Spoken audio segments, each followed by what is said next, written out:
출퇴근길에 보면 이제 제법 푸른 가로수가 반갑기는 하지만 답답한 마음을 달래기가 쉽지 않은데요. 정부는 장기적인 사회적 거리두기로 지친 국민과 경제 상황을 고려해서 일부 제한을 완화했습니다. 개인 방역 수칙에만 조금 더 유의해 주신다면 다시 소중한 일상도 어느덧 우리 앞에 다가와 있지 않을까 싶습니다. 이번 주 시민데스크 잘한 뉴스, 아쉬운 뉴스로 시작합니다.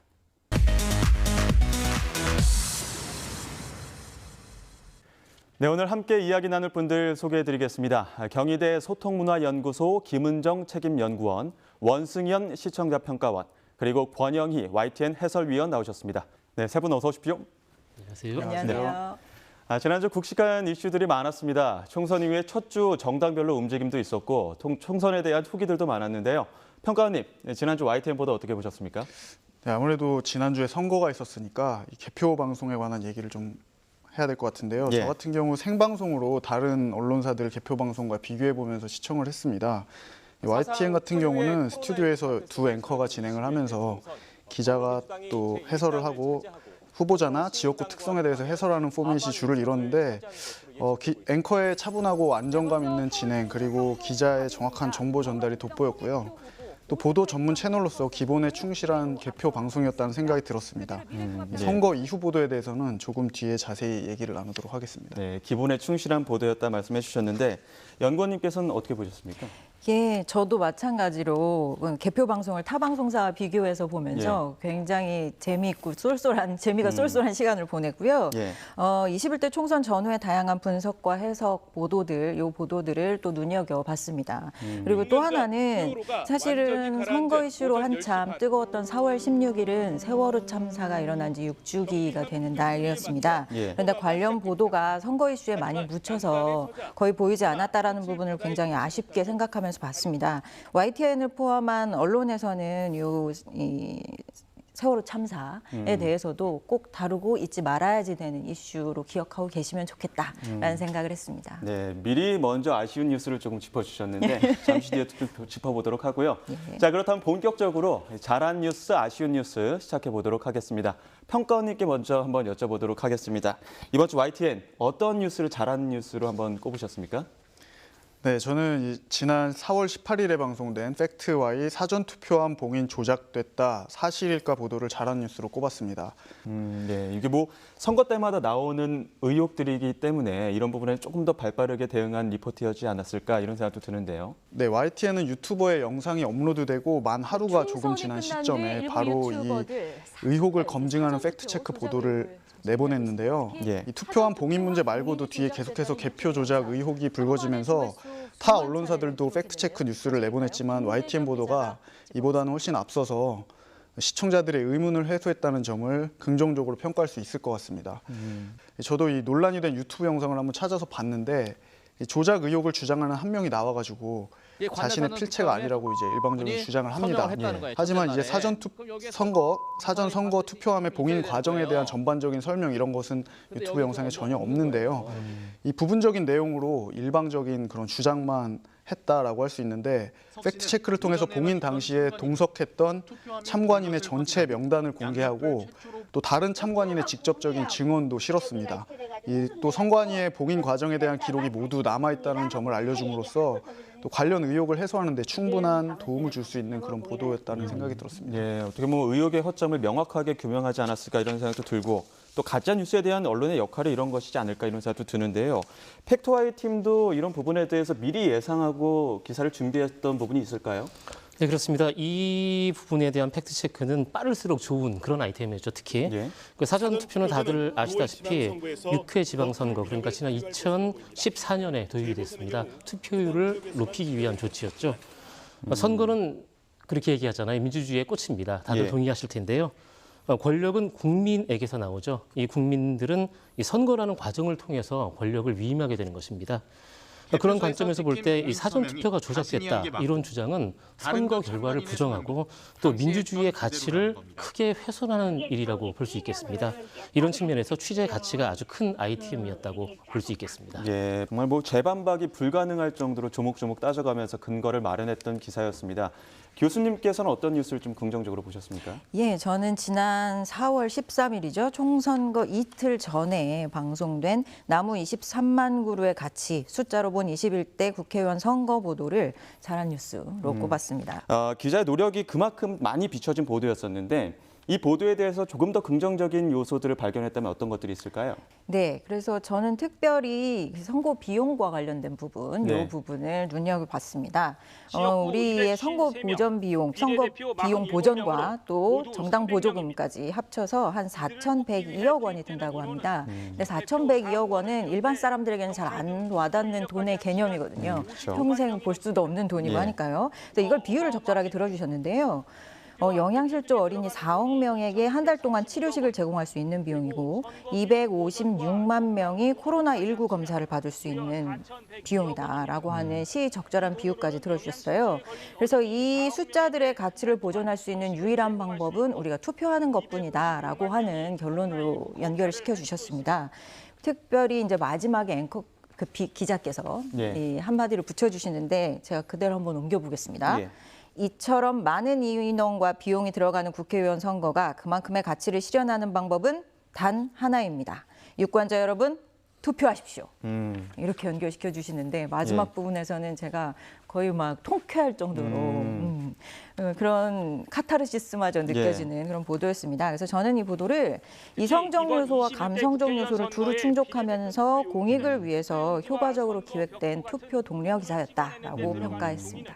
이 기자의 멘트를 따라 읽는데도 통쾌함이 느낄 정도로 아주 그냥 카타르시스를 느낄 정도로 따라 읽어주셨는데 아마 지금 이거 보시면서도 과연 언제 나온 보도일까 이런 거 궁금하신 시청자분들 많을 겁니다. 이게 13일에 총선 전에 방송된 보도였었는데 아마 또 찾아보시면 또 연구원님과 마찬가지로 이 통쾌함을 또 느끼지 않을까 그런 생각도 듭니다.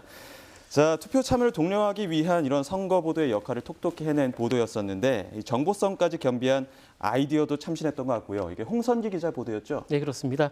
재미있고 의미도 있었고요. 아주 돋보이는 기사였습니다. 중앙선거관리위원회는 매번 모든 선거를 앞두고 상당량의 보도자료를 냅니다. 예.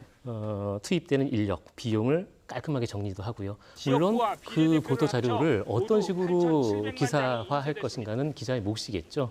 이런 기사 같은 경우에 홍성기 기자의 재치가 돋보이는 기사였다고 할 수 있겠는데요. 모든 투입되는 물품, 인력, 비용은 유권자의 권리를 보장하기 위한 것이겠죠.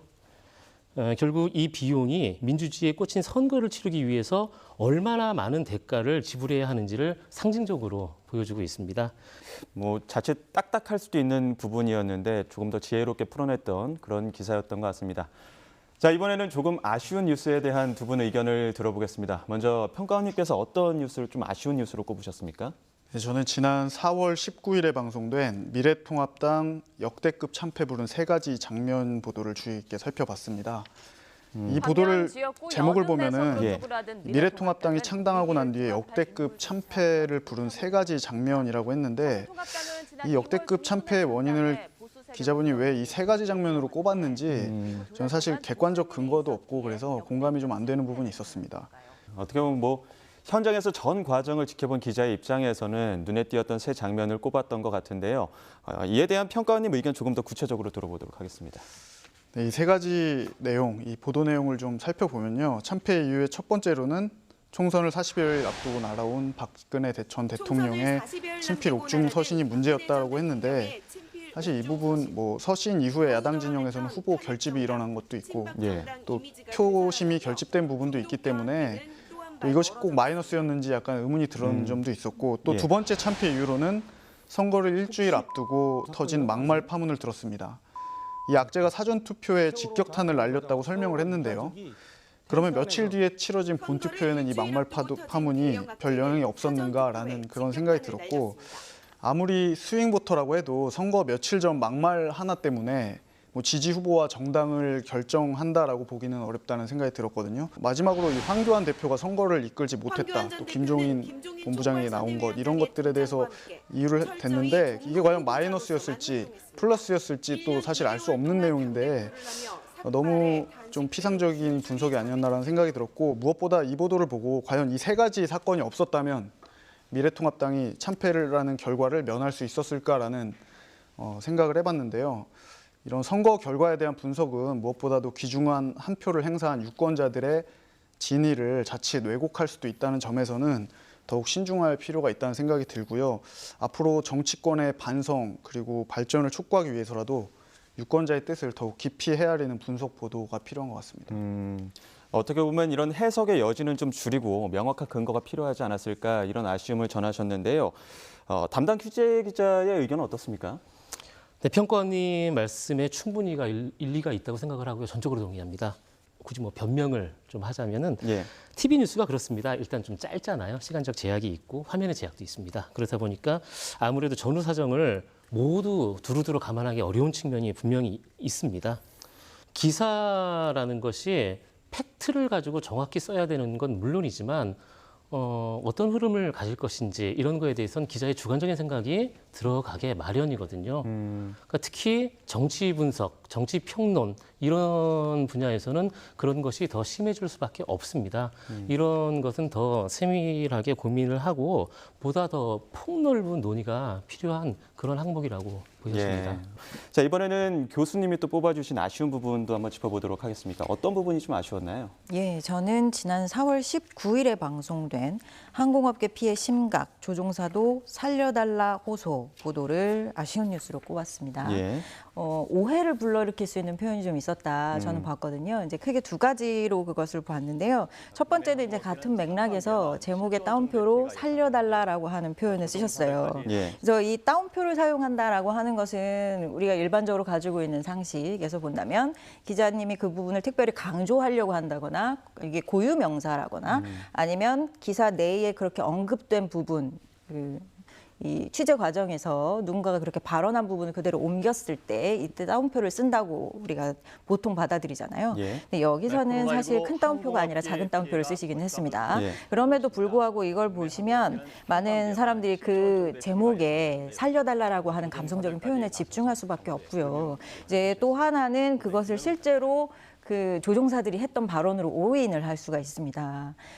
그래서 이 부분에 대해서는 좀 개선이 필요하다, 오해가 있을 수 있다라고 생각을 했었습니다. 그리고 이제 이어서 또 하나 말씀을 드리면 또 하나 이제 오해를 불러일으킬 수 있는 표현이 있다라고 제가 봤는데요. 그래서 여기 보면 특히 이제 미국은 74조, 프랑스는 60조, 독일은 무한대라는 수치를 제시하신 후에 우리나라에서는 LCC 항공사, 저비용 항공사죠. 예. 이 항공사들에 대한 대출에 3천억 원을 지원한 것이 다인 것처럼. 그래서 다른 나라는 굉장히 그 지원이 많이 되고 있고 많은 지원 정책들을 지금 실시하고 있는데 우리나라는 그에 비해서 굉장히 적은 부분에 지원을 하고 있는 것으로 이제 단선적으로 비춰질 수가 있겠습니다. 그래서 제가 사실 아까 말씀하신 것처럼 이 기자님의 절절한 심정을 굉장히 잘 느낄 수 있었어요. 이 안에서 정말로 항공업계의 어려움과 이분들에 대한 지원이 필요하다라는 점을 분명하게 피력하고 알리려고 했던 점은 충분히 이해하겠으나 지금 상황이 어느 때보다도 안정과 그리고 또 안심, 불안에 대한 자극을 하는 것이 없어야지 되는 때이기 때문에 이런 용어 사용이나 자료 제시에 있어서 조금 더 신중해 주셨으면 하는 생각을 했습니다. 예, 또 어떤 용어 사용의 문제도 있었고 또 데이터를 분석하는 입장에서도 일부만 비교한 부분에 대해서 조금 아쉬운 부분도 지적을 해주셨습니다. 이렇게 뭐 사실에 기초하고 이성적인 표현의 기사가 필요하다는 교수님의 말씀도 하셨는데요. 이번 주 꼽힌 아쉬운 뉴스들을 보면요, 특히나 이 선택과 집중 그리고 분석이 얼마나 중요한지를 느낄 수 있었습니다. 그 결과에 따라서 기사를 소비하는 시청자의 평가도 천차만별일 것 같은데요. 네, 그렇습니다. 방금 말씀하셨죠. 사실에 기초한 이성적인 표현. 너무 멋진 말입니다. 기사를 쓰는 기자들이 진리로 여겨야 할 말입니다. 요즘같이 어려운 시기, 좋지 않은 내용의 기사들이 쏟아지고 있는 이런 시기일수록 더 그럴 것 같습니다. 국민과 시청자가 무엇을 필요로 하는지 또 지금 시점에선 어떤 것이 가장 중요한지를 끊임없이 고민하는 자세가 어느 때보다도 필요하다 하겠습니다. 기자들은 아무래도 하는 일이 그렇다 보니까 다양한 정보에 조금 더 쉽게 접근할 가능성이 있습니다. 예. 따라서 이 기자들이 그 가능성을 갖고 선택과 집중을 제대로 잘 해서 기사를 작성을 해야 이 기사를 소비하는 시청자들에게도 제대로 된 도움을 줄 수 있다. 이런 면을 항상 명심하고 있어야 하겠습니다. 예, 잘 들었습니다. 지금까지 잘한 뉴스, 아쉬운 뉴스에 대해서 세 분과 이야기 나눠봤습니다. 오늘 말씀 고맙습니다.